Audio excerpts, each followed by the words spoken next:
E você guarda o seu racismo. Racismo?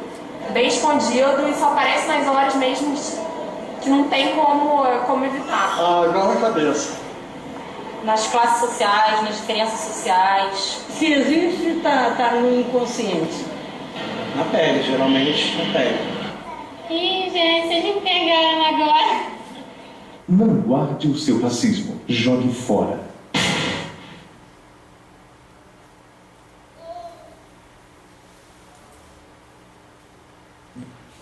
Onde você guarda o seu racismo? Eu acho que eu guardo meu racismo principalmente com a classe nordestina. A gente nunca sabe onde guarda, a gente descobre ele em determinadas situações. Procuro, se eu não conseguir tirar de todo, procuro esconder para que ele nunca venha à tona. Acho que aqui, né? É possível. Não guarde o seu racismo. Jogue fora. Só uma rápida explicação de quando é o vídeo. 2004. 2004. Uma campanha do IBASE, do Instituto Brasileiro de Análise Social e Econômica, contra o racismo, que teve várias etapas. Essa é a primeira etapa.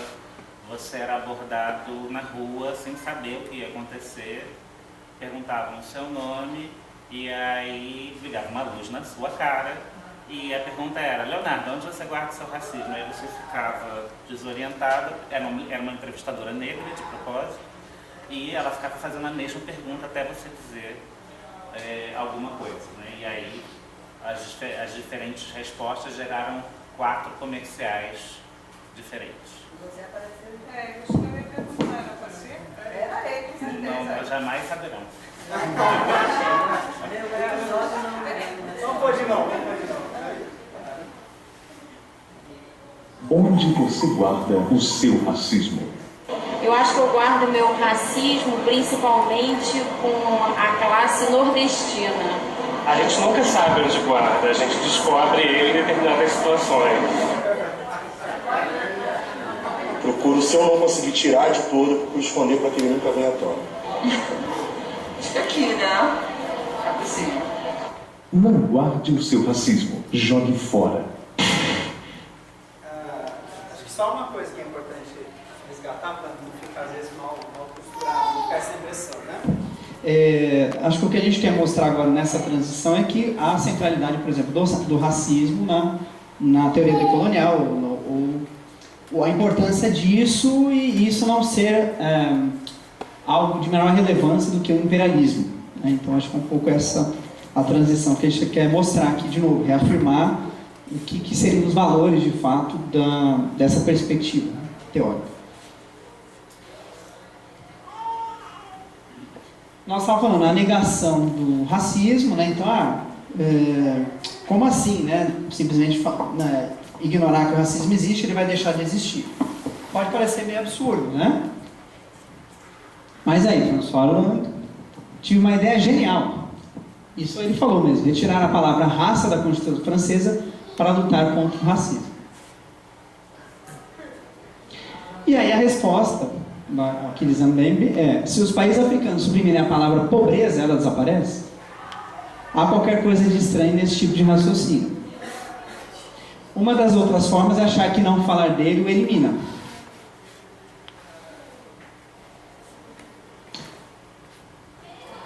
Aqui sou eu? Você quer dar um respiro para mim?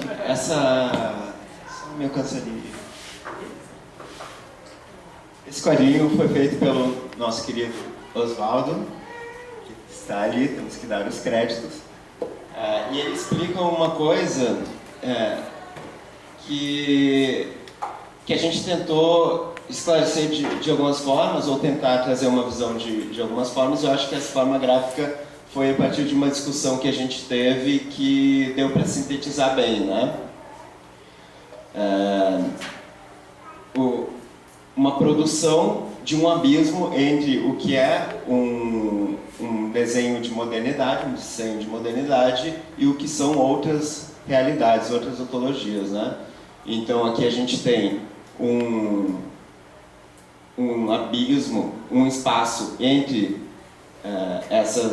diversas ontologias e que ele se manifesta como um espaço de desconhecimento de cultura do outro, enfim, né?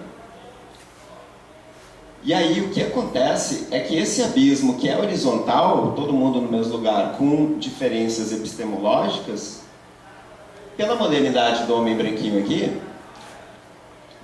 o que acontece nesse desenho de modernidade é que ele puxa essas outras daqui com uma corda, isso é uma metáfora, né? E com um laço de corda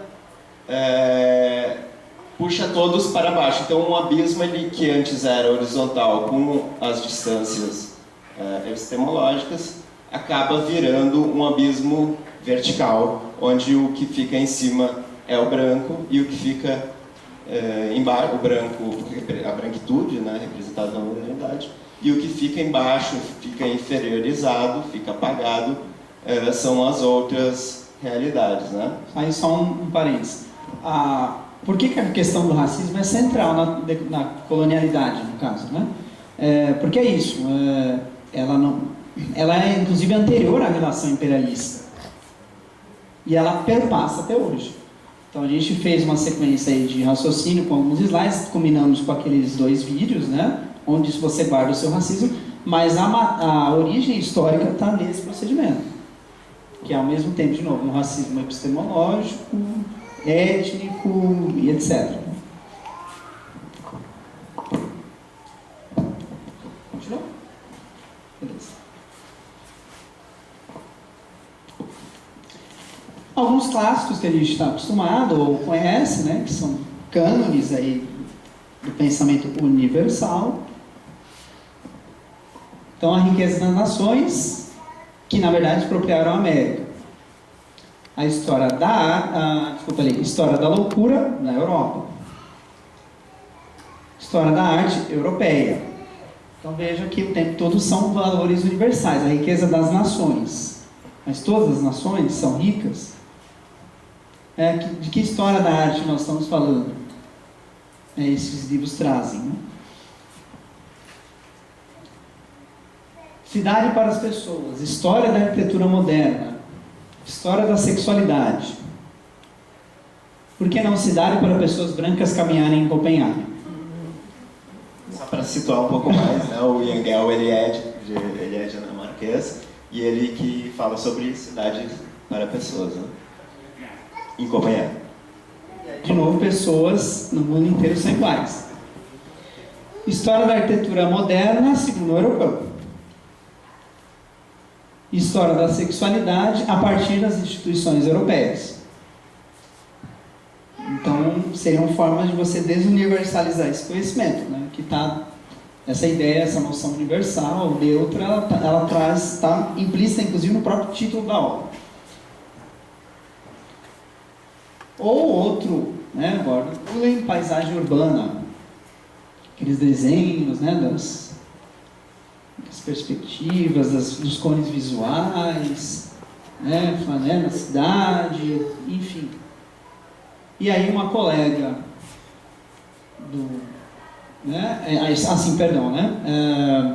paisagem urbana no caminhar de um europeu em sua cidade. A perspectiva a partir de um sujeito. Não tem direito de escrever isso? Lógico que tem, mas a nossa provocação aqui é só situar. Temos que ressujeificar, né? Colocar o sujeito ali, né? Historicamente determinado, geograficamente determinado, etc, etc. E aí, dá para fazer cone visual na favela? Recentemente, uma pesquisadora da Federal Fluminense, enfim, né? Eu até falei isso para os colegas, fez uma análise no ano passado sobre a intervenção militar, quando ela começou lá no Rio de Janeiro. Ela falou, gente, é um absurdo, né? Um tanque não anda numa favela, não cabe. Né? A perspectiva de tiro e de operação militar do exército é diferente, né? O exército tem uma hierarquia, ele não é tomada de decisão, enfim, assim, né? Quer dizer, a inadequação, né? O que é vindo dessa visão de colonialidade, esses saberes, quer dizer, o exército não sabe disso, o governo não sabe. Né? Qual é o papel, qual é a velocidade? um militar, vocês sabem quanto pesa a roupa com um fuzil de um soldado no exército? Como é que ele vai correr atrás de alguém?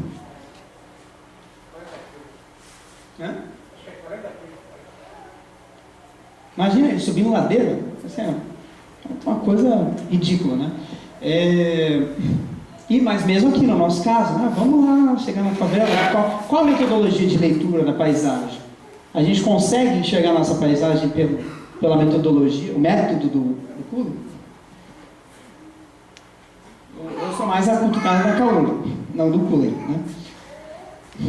Eu sou mais pensar a partir de um outro parâmetro. Mas poxa, é uma leitura obrigatória universal, né? Mas que não nos serve. Ou não serve, ou é muito limitado.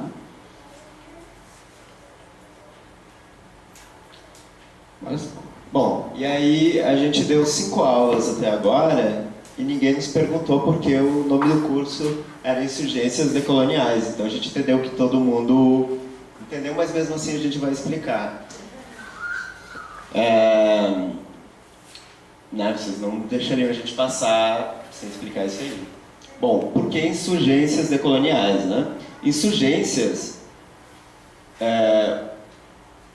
Insurgência significa surgir, erguer-se, né? Erguer-se sempre é de baixo para cima. Levantar-se, né? Então, tem a ver com o sur, né? Que em espanhol é sul.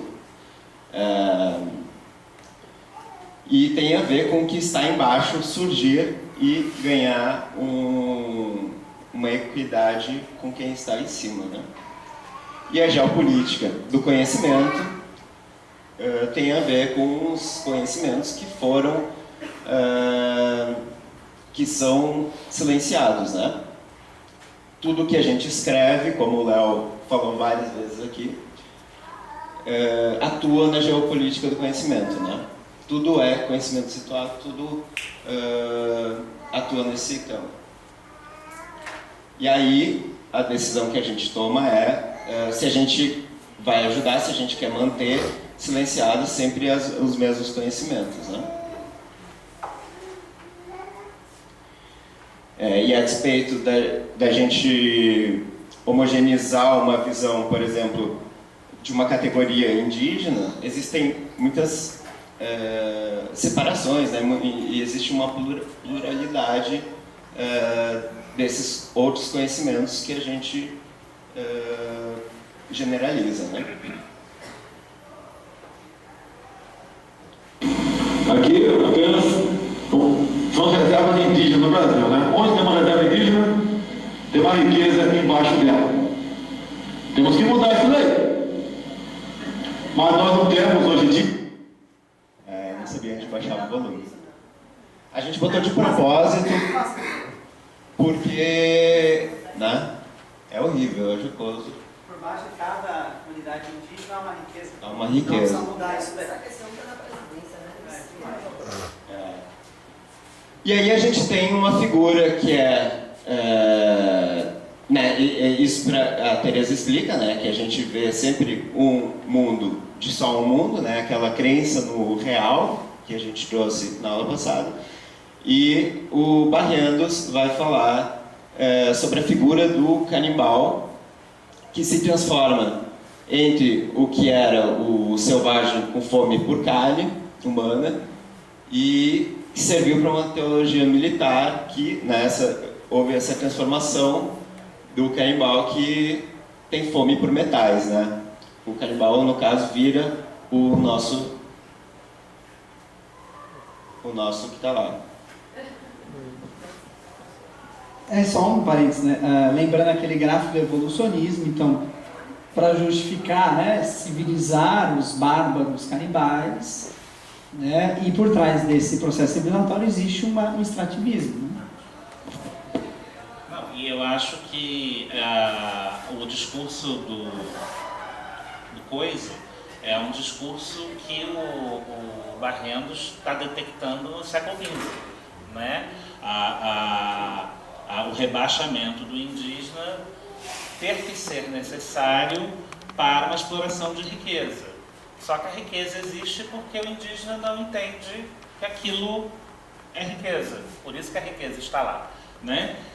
Porque tem uma outra relação com a natureza, mas é necessário rebaixar o indígena para poder acessar a riqueza. Ou seja, de certa forma é um exemplo central de todo o argumento do curso. O passado não passou. A colonialidade ela está em 2019 e ela tem uma origem que é no século XV e ela não foi apagada. E aí por isso que nos preocupa um pouco alguns acentos, né? O imperialismo é mais importante do que a colonialidade. Mas como a gente viu, existem outros mundos possíveis e o Gabriel vai falar sobre alguns deles. Aí tem alguns outros autores que estão aqui, né? Só citar a referência, que é o pensamento sobre o bem viver entre o indigenismo, socialismo e o pós-desarroldismo, né? De 3 autores aqui, que hoje estão lá na Espanha, né? Mas cujas origens, pelo menos de uma delas, que é a Ana Patrícia Cubillo Guevara, que é de Porto Rico, né? Ou Costa Rica. Quem teve acesso ao texto vai poder, entre outros, ou quem já leu sobre o indigenismo, ou Sumak Kawsay, Sumak Kamana, ou o Buen Vivir, etc., consegue entender um pouco essa perspectiva de um pensamento do Sul, no caso situado aí nos Andes, nas comunidades indígenas. Então aqui outros mundos possíveis, como eu disse, a gente tem hoje uma discussão aí propositiva a fazer, e queremos agora, nesse momento, ressaltar essa indigenidade para pensar outros mundos.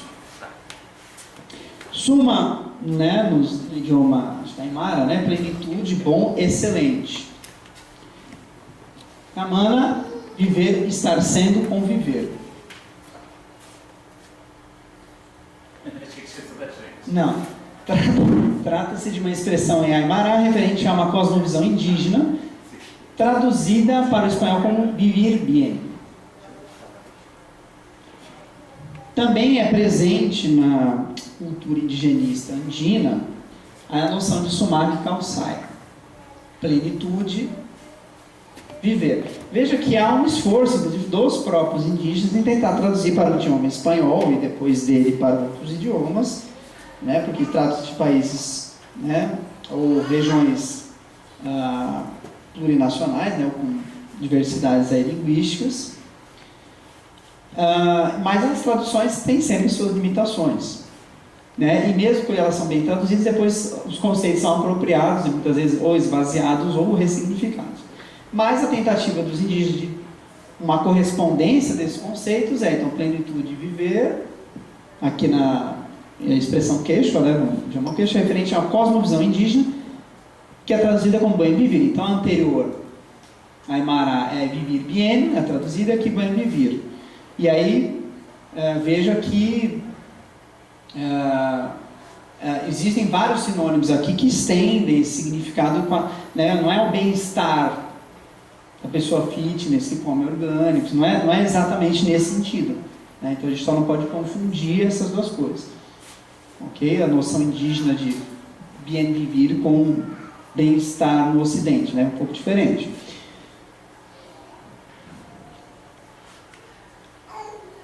A ideia da Pachamama, né, da Mãe Terra, enfim, essa cosmovisão andina de uma relação entre seres, né, que se reconhece direitos, por exemplo, direito à existência e ao lugar, enfim, de todos os elementos da natureza, não só os humanos ou animais, mas outros seres também, né, outras existências.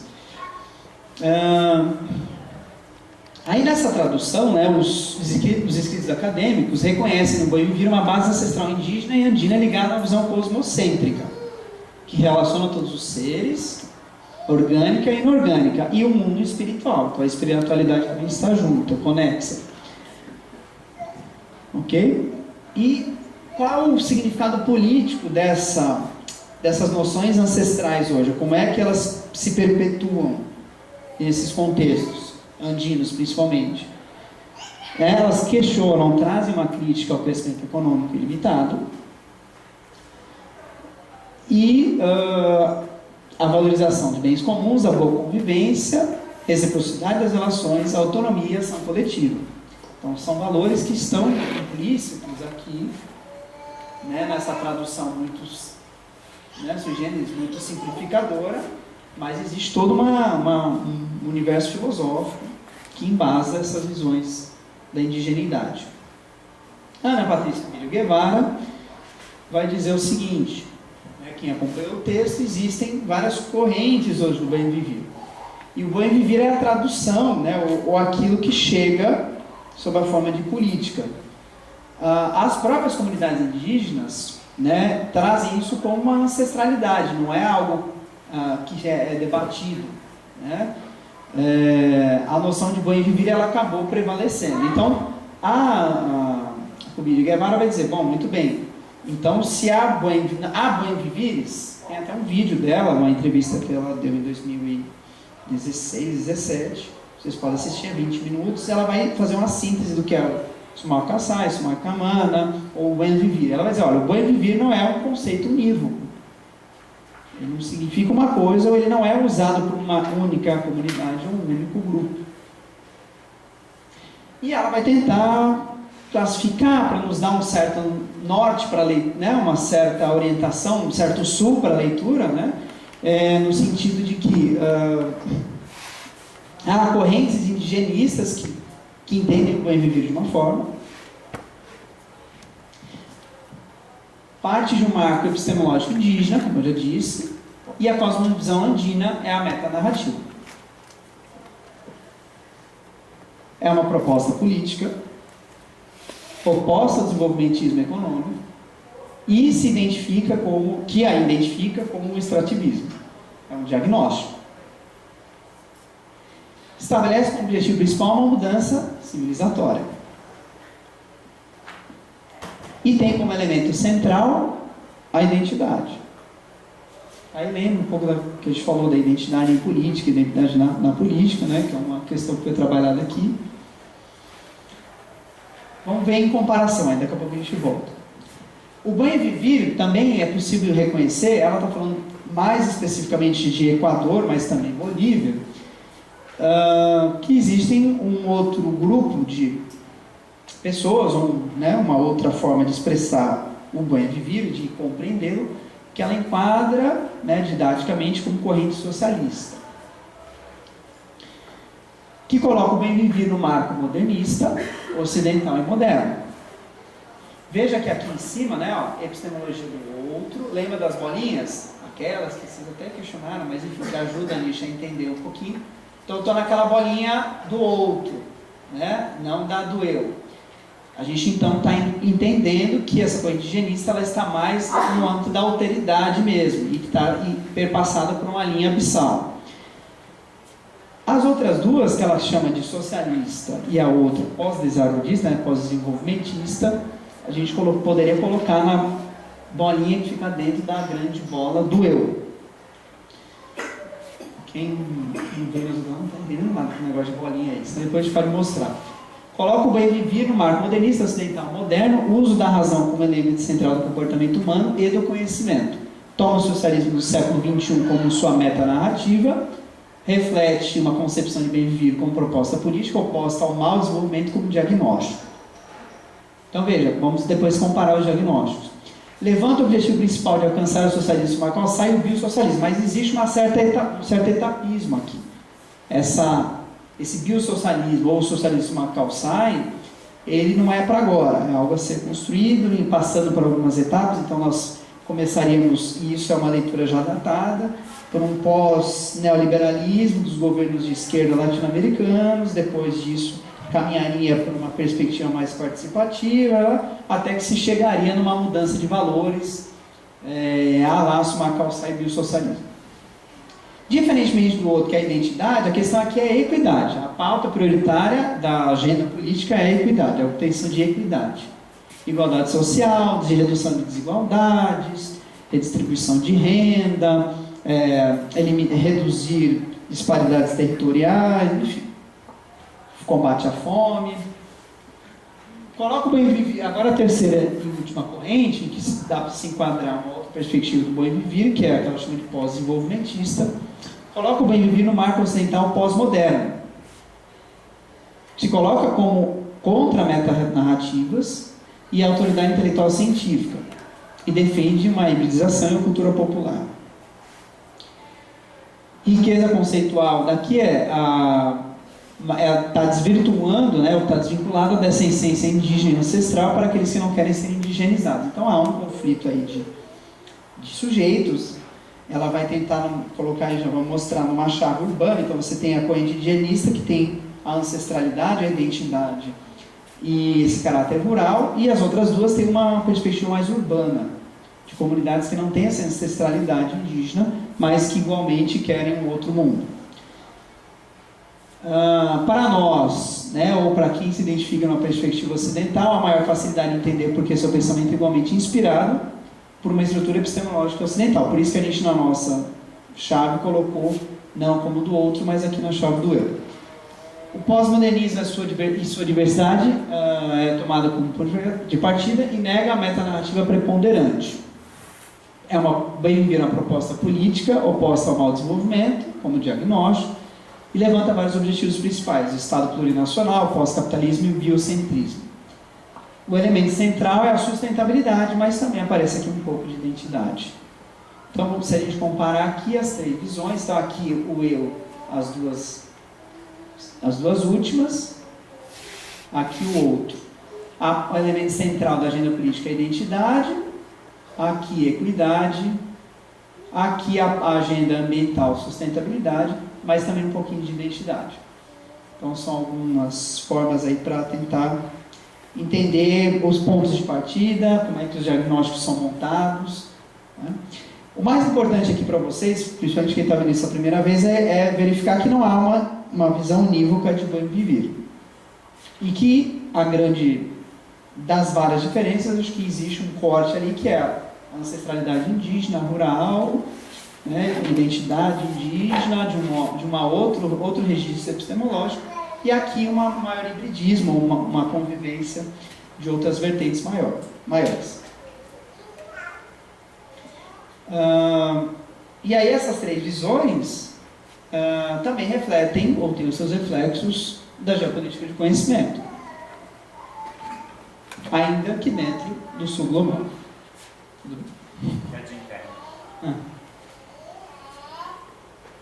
Outros mundos já são possíveis? Bom, e aí que surge uma contribuição para esse curso, que foi da Paola, de trazer o Oswald de Andrade. Foi muito assertivo, foi muito coube muito bem na nossa discussão, e da forma que a gente leu ele e a gente relacionou, é como a gente montou a nossa proposta, né? O que o Oswald vai falar. Ele vai fazer um processo que é de imitação do europeu, e esse processo é ridículo, né? E que vai se transformar, vai partir por esse processo de construção da arte brasileira imitando o europeu. Ele fala sobre uma crítica da sociedade de dores anônimas e doutores anônimos, e aí importando esse estilo, né? Bom, e para isso, que é importante, ele volta no tempo e no passado colonial, resgata a imagem racializada e repugnante do índio, o antrópofago, canimbal, que devora o inimigo valente para se fortalecer, para se nutrir do inimigo. E que explica o presente e o passado da sociedade brasileira, servindo como uma figura potencial revolucionária para o futuro. Então ele faz essa relação do passado, presente e futuro com a metáfora, o diagnóstico e a terapêutica, né? O passado representado pela figura do índio canibal,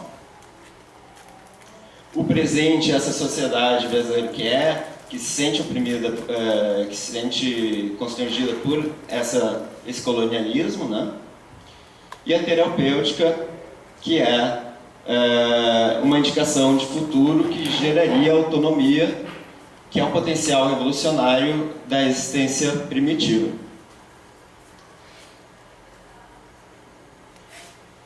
E aí, o canimbal, o antropófago o canimbal do Barrientos, o antropófago do bem viver e o Oswald e o bem viver, que a gente apresentou, serviram para que a gente fizesse um exercício de comparação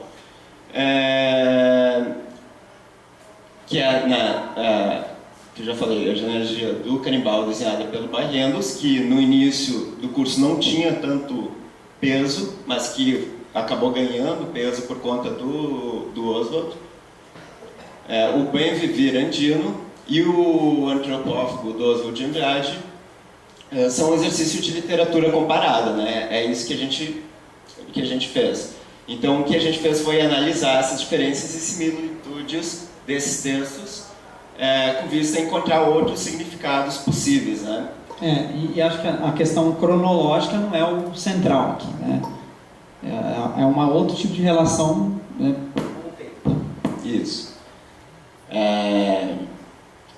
Então, partindo do pressuposto que o primitivo é uma invenção, né? Isso a gente já desenvolveu sobre isso ao longo do curso. O canibal é uma invenção. Se o índio é uma invenção, se a América é uma invenção, todas são historicamente categorizadas como ruins. Só que a gente pode desneutralizar essa categorização, né? A gente pode tomar elas como boas. E aí tem um outro texto que é da Epistemologia da Laje, do Leonardo Nami, e da Bianca Freire Medeiros, né? E o que eles falam nesse texto, que está lá também para vocês, é que, segundo o dicionário, a palavra laje descreve e dá conta de descrever o objeto laje com suas características técnicas, né? É uma obra contínua de concreto armado, a qual constitui sobrado, teto, um compartimento ou um piso, mas ela não dá conta, principalmente na favela, da complexidade e pluralidade de usos e significados que ela ganha naquele contexto. Então a laje, ela não é só a laje em si, mas ela se transforma, né? E aí vem aqui o clipe Vai Malandra, né? Da Anitta, de 2017, que mostra um pouco essa pluralidade, né? A favela serve para tomar banho de sol, serve para confraternizações, para dançar, enfim. E serve também para muitas outras coisas mais, né? A favela aqui... A laje da favela, desculpa. Serve para tomar banho de sol, né? Como eu falei. As crianças brincam na laje. Ela serve para empresas de turismo que utilizam como mirantes, né? Isso dá um outro significado, um significado de produto para a laje. Para tirar foto, né? Serve para fazer confraternizações, né? O famoso churrasco na laje. Serve para acomodar a caixa da água também, e outras questões, né? São técnicas. Serve para estender roupa no varal. Serve como um jardim suspenso, né? O jardim se torna alto. Serve para controle de traficantes, né? Porque é um lugar privilegiado onde tu tem uma visibilidade maior. Serve também para aluguel da própria laje para outros eventos, né? Então tem uma multiplicidade de usos gigantesca, né? E além disso, a laje ela rompe com dualismos, né? Ela é uma cobertura, né? Ela é casa, mas ela também é rua. Tem pessoas que trafegam e passam por cima de lajes para chegar em um lugar ao outro. E acho que tem uma coisa a ser dita, né? A laje também ela serve de percurso e mobilidade, né? Se caminha entre lajes para Por isso que a pergunta se a laje é casa ou rua, público ou privado, porque ela serve de caminhos, né, para se chegar aos lugares. E, talvez o mais importante, é que a laje ela é eternamente provisória, porque, para além da multiplicidade de usos, ela é um espaço que se almeja o crescimento, né? A laje de hoje será um novo piso amanhã, que terá uma nova laje, e sucessivamente, né? Em alguns lugares chega-se nessa construção a 10 andares de altura. Então a gente está acionando a laje aqui como essa figura que rompe com dualismos e que também rompe com uma certa fixidez do desenho, né? De um objeto que já nasce no desenho como pronto. A laje nunca está pronta. E os saberes invisibilizados que estão envolvidos na produção dessa laje. O pedreiro que faz a laje não é considerado arquiteto e, geralmente, na classe de arquitetos, engenheiros, gestão pública, normas urbanas, a laje é colocada como o outro da cidade, que muitas vezes precisa ser eliminado. Tá? Então a laje é um dissenho do sul, desde o sul. Né? Só que a laje, dessa forma como a gente apresenta, ela é muitas outras mais coisas. Né? A laje também é a palafita ribeirinha, a laje também é a moradia nômade nos lençóis maranhenses, é a maloca amazônica, é também a varanda na casa do Bubas e é a feira em El Alto, na Bolívia. Né? Ela rompe com dualismos, toda essa figura epistemológica da laje serve para esses casos de dissenhos do sul. Né? Então a laje que nos interessa aqui é essa que rompe com os dualismos. Né? E acho que em quase todas elas aqui, né, pegando as 3 primeiras, a própria relação lote-casa, isso não existe, não faz sentido, por exemplo. Né? Isso, e outra questão é que o Léo comentou já, de sistemas abertos e alternativas sistêmicas que nunca ficam prontas, né? Que estão sempre em construção, estão sempre se modificando e abertas para novas modificações, né? Diferentemente dos sistemas fechados, que são dualistas, evolucionistas, que são dissenhos da modernidade. E aí também põe em evidência saberes que são silenciados, né? Como o Léo comentou, não, isso aqui não foi feito pela figura do profissional arquiteto e não é considerado como arquitetura. Né?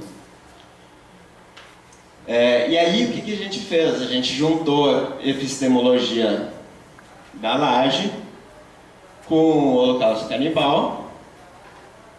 Acho que é só legal explicar aqui. Joseph Kennedy, a casa permanentemente inconclusa, está aqui, está no Vitruvius, né? No Arquideiro, né? E que se refere à existência desse tipo de construção lá nas Ilhas Galápagos, lá no Equador, né? E que, por uma série de razões, há uma inconclusão aí que é proposital, inclusive para driblar a legislação urbanística lá nas ilhas. Então a gente pegou esses dois, essa construção e essa construção, e montamos uma proposta devoradora em construção. Né? A laje como metáfora construtiva, vinculada à paisagem para outros mundos possíveis, uma tentativa de ruptura com dualismos, mas sem eliminar conflitos. E o canibal, que é a metáfora corporal para decolonizar o ser acadêmico, em tentativas de ruptura com dualismos, mas também sem eliminar conflitos.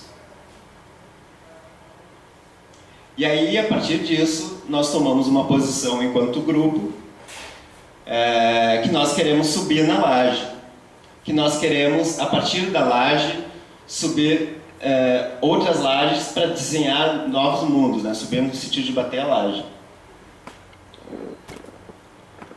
A gente quer, na laje, devorar nossos inimigos que desde sempre nos devoraram, invadem nosso território e tentam impedir a nossa existência. A gente quer, desde a laje, chamar para o diálogo as epistemologias do Sul. A gente quer estar no lugar do canibal. A gente quer se reconhecer como primitivo, como canibal, e que isso é uma escolha de um lugar epistemológico onde a gente quer estar.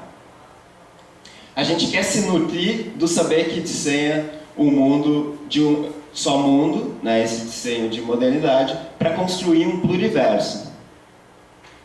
Só que isso é uma guerra pela existência, como sempre foi.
Lázaro, quer explicar as perguntas ou a gente deixa elas... Bem, eu acho que foi uma discussão interna do grupo, né?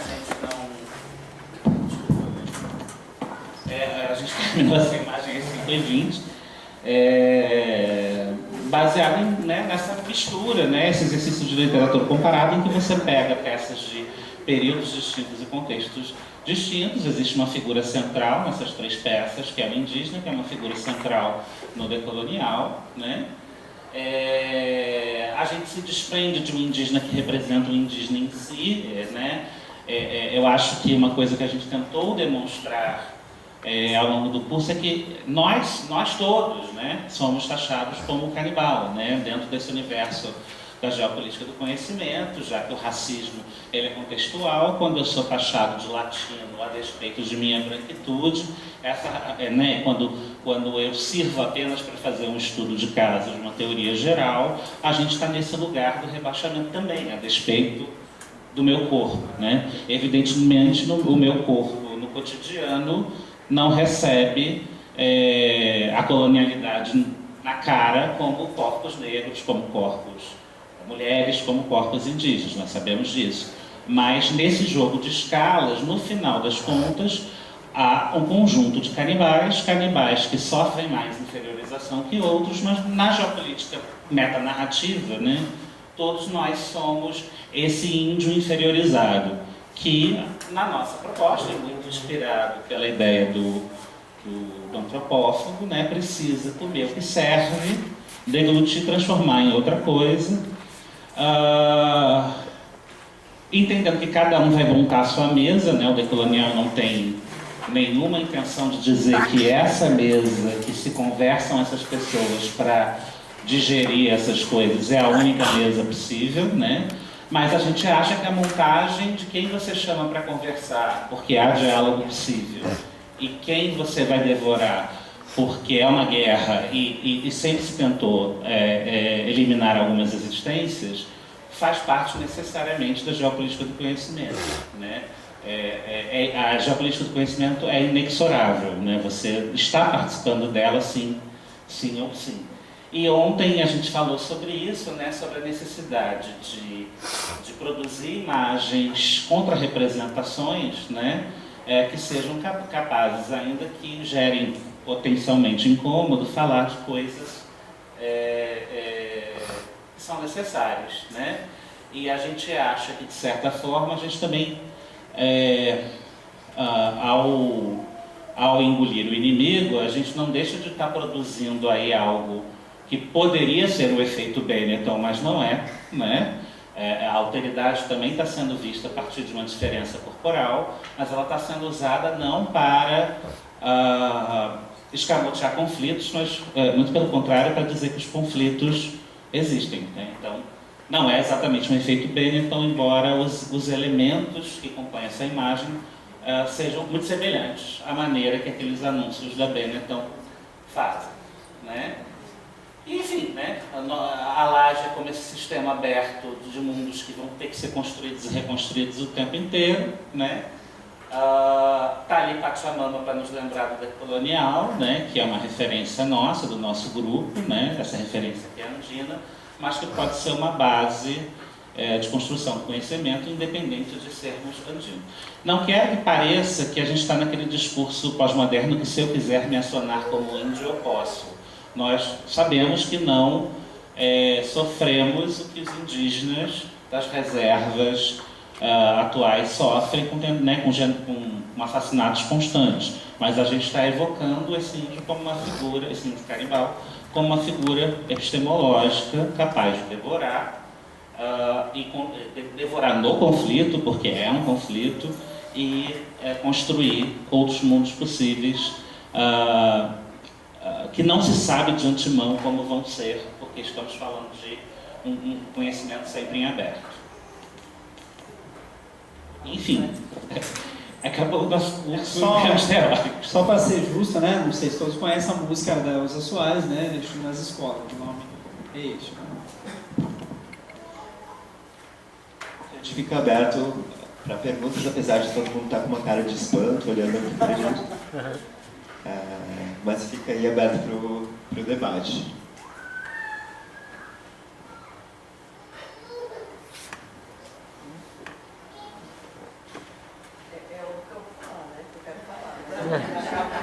Você tentou, né? Você deu um espaço para outra pessoa. Você deu aquele espacinho para ver se alguém se manifestava. Bem pequenininho. Ou muito devagar.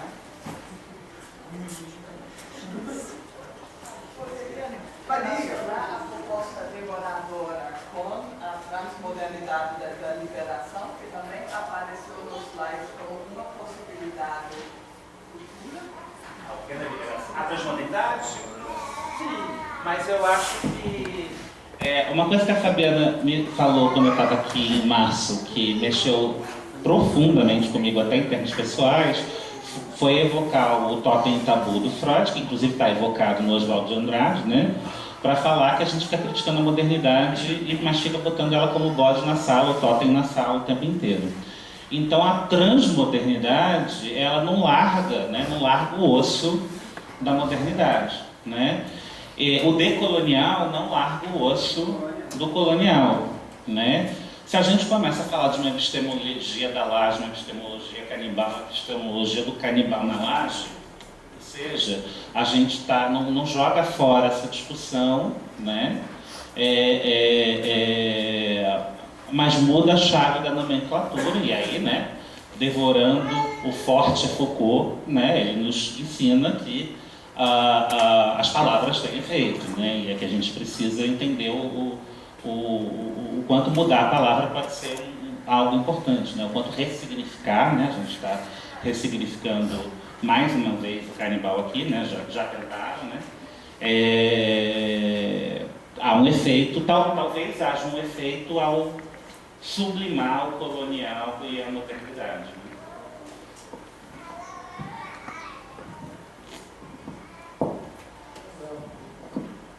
Todos vocês, os primeiros slides, vocês falam desse lugar epistemológico e também dessa elaboração teórica como tivessem emergido lá do norte, né? A partir do hemisfério norte dos Estados Unidos. E quando a gente volta, existe também uma prática decolonial, né? Quando a gente vai voltando, a gente vai bater nos malês, né? Nas sabinadas, nas balaiadas, na volta dos alfaiates, que são, de certa forma, insurgências, né? São práticas decoloniais. Não sei se eu posso chamar disso, mas são certos ativismos que partem do princípio dessa insurgência, dessa tentativa de libertação. Né? A partir dessas práticas decoloniais, a gente só falou muito de teoria, emergem também uma série de documentação, de arquivos, né? De vestígios, né? Que se configuram como uma dispersão. Né? São documentos e arquivos que são dispersos. Né? Essa dispersão, né? Esses fósseis, eles podem ser considerados também uma elaboração teórica, mesmo nessa dispersão, né? Um lugar epistemológico. Né? E se elas não podem ser consideradas como lugares epistemológicos ou elaborações teóricas, né? A gente também não cai na ideia de que as elaborações teóricas e os lugares epistemológicos só podem ser reconhecidos nessa configuração eurocêntrica. Não sei se... A gente está pensando eu estou falando mais do formato, né, do entendimento do que é uma configuração teórica e do que é um lugar epistemológico. Né? Eu falo de um lugar que é desmontado, né? Que é essa dispersão de documentos, de vestígios, de arquivos que estão por aí. Né? Essa dispersão ela pode ser considerada uma elaboração teórica ou uma a partir dessa deselaboração, desmontagem, ou um lugar epistemológico, uma elaboração teórica, só pode ser reconhecida dentro de uma estrutura textual, né? Dentro de um academicismo, dentro daquele reconhecimento que só é presentificado na academia, ou essa dispersão de todos os lugares. Ela não é uma outra forma, não sei. E aconteceu aqui antes, né? Já existiam esses arquivos. Por que é que ela só é reconhecida lá fora, no norte, não aqui? Porque aqui não é uma elaboração teórica.